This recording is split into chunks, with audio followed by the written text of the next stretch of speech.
Bonjour, dans cette deuxième vidéo sur comment construire un questionnaire dans Google Classroom, nous allons voir plus particulièrement le paramétrage d'un Google Forms.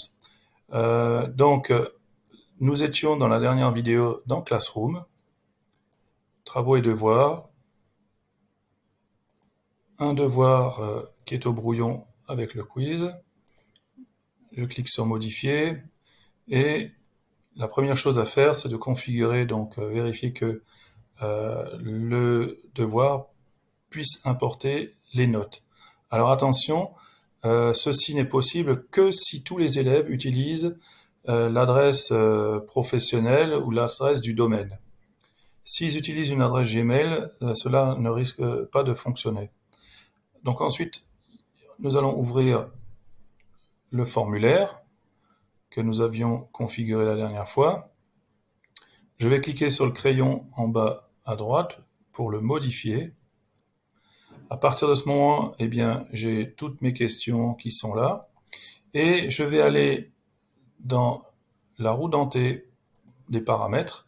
Et vous avez ici 3 onglets. Dans le premier onglet, vous pouvez collectionner les adresses. Mais si vous êtes dans Classroom, ceci se fait automatiquement et ça permet de savoir qui a rendu quelle réponse. Donc c'est simplement une possibilité de repérer les élèves. Alors, dans mon cas, le formulaire est limité à toutes les personnes du ministère ayant une adresse au nom du ministère de l'Éducation nationale. Je vais aussi limiter à une seule réponse. Est-ce que je donne l'autorisation aux élèves de modifier les réponses après l'envoi, de consulter les graphiques récapitulatifs et les réponses sous forme de texte? C'est à vous de voir. Et ensuite, vous avez la taille maximale de tous les fichiers importés. C'est-à-dire que si les fichiers dépassent 1 giga, tous les fichiers des élèves, le formulaire est arrêté automatiquement. Donc là, je peux le laisser à 1 giga, mais vous pouvez aussi choisir plus, si je mets à 10 gigas par exemple. Ensuite, dans l'onglet suivant, présentation, vous pouvez afficher la barre de progression de manière à ce que l'élève sache où il en est dans le nombre de questions auxquelles il a répondu.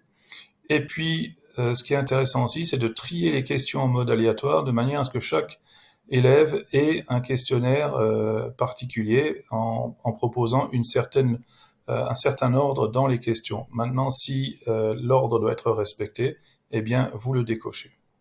Vous pouvez aussi modifier le message de confirmation comme quoi le questionnaire a bien été enregistré. Dans le dernier onglet, comme nous sommes dans Google Classroom, il est automatiquement activé comme convertir en questionnaire. Et puis, vous avez ici une possibilité assez intéressante, mais qui ne fonctionne que sur des Chromebooks qui sont gérés avec une licence.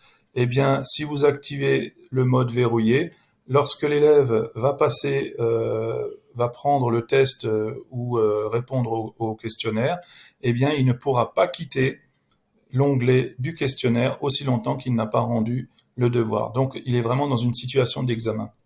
Et il ne pourra pas chercher de ressources en ligne. Publier la note. Alors, vous avez le choix entre rendre la note dès que l'élève a effectué ou pris le test, ou alors rendre plus tard après examen manuel. Alors, je vais choisir cette option-là. Elle est plus intéressante parce qu'elle vous permet, notamment lorsque vous avez des questions ouvertes avec des paragraphes de texte où l'élève peut donner son avis personnel, de noter ces parties-là et ensuite de publier les résultats. Là, le répondant peut voir les éléments suivants: question ou réponse incorrecte, bonne réponse, nombre de points. Alors vous avez aussi à chaque fois un point d'interrogation qui vous permet de donner des informations sur ce qui est proposé de cocher ou pas. Donc là, je vais enlever bonne réponse. Dernière chose, vous vérifiez, vous cliquez sur enregistrer, et nous venons donc de voir comment paramétrer dans Classroom. Maintenant, si vous avez créé un test en dehors de Classroom, c'est-à-dire que vous avez été dans Drive, créé un quiz, alors c'est celui-ci. Ici, c'est un quiz que j'ai créé depuis mon Drive.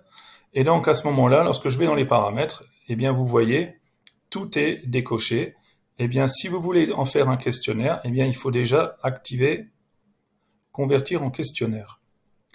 Et puis, à ce moment-là, automatiquement, eh bien, il propose de noter, de diffuser les notes après l'examen par l'enseignant. Et puis, toutes ces configurations est déjà toute prête. Présentation, eh bien, vous pouvez à nouveau afficher la barre de progression.